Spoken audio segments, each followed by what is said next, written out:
In my younger years, I used to travel a good deal, commonly a horseback, as I could ride in those days.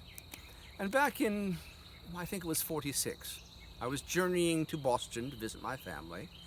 I had recently acquired a black mare, a Narragansett pacer, a fine, swift stepping horse, and we were traveling on the main post road through Connecticut. We came to a crossing.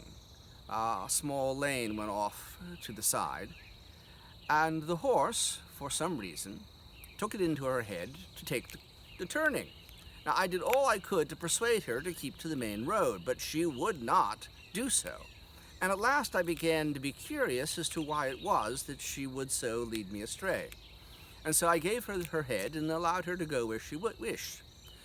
We traveled a good distance at a good clip down that side road, or lane, and at last came to a large house, and she took me just up to the door of the house.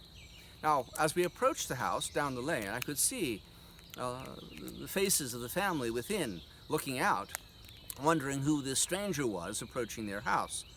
And when my horse came to a stop at the door, a grave, tall gentleman stepped out onto the porch to greet me, and he said, "I am the Reverend Mr. Eels, and I do not know you, sir. Have you some business with me?" And I said to him, "Reverend sir, my name is Benjamin Franklin. I come from Philadelphia, and I have no business with you at all, but it appears that my horse does." Well, he came down off the steps and examined the animal. He said, "Why, I know this animal. She belonged formerly to my friend, the Reverend Joseph Fish.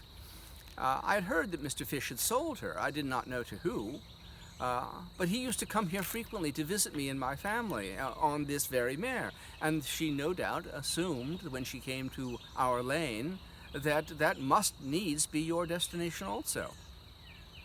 Well, we both had a good laugh at that. And he said, "So long as you are here, sir, the day grows late, you might as well spend the night." Well, I had hoped to go a few more miles before I took lodgings for the night, but I saw no reason not to. And indeed, Mr. Eels and his family entertained me delightfully. We became good friends. I have stopped there on other occasions since. And as I like to say, I think I may be the only man who's ever been introduced by his horse.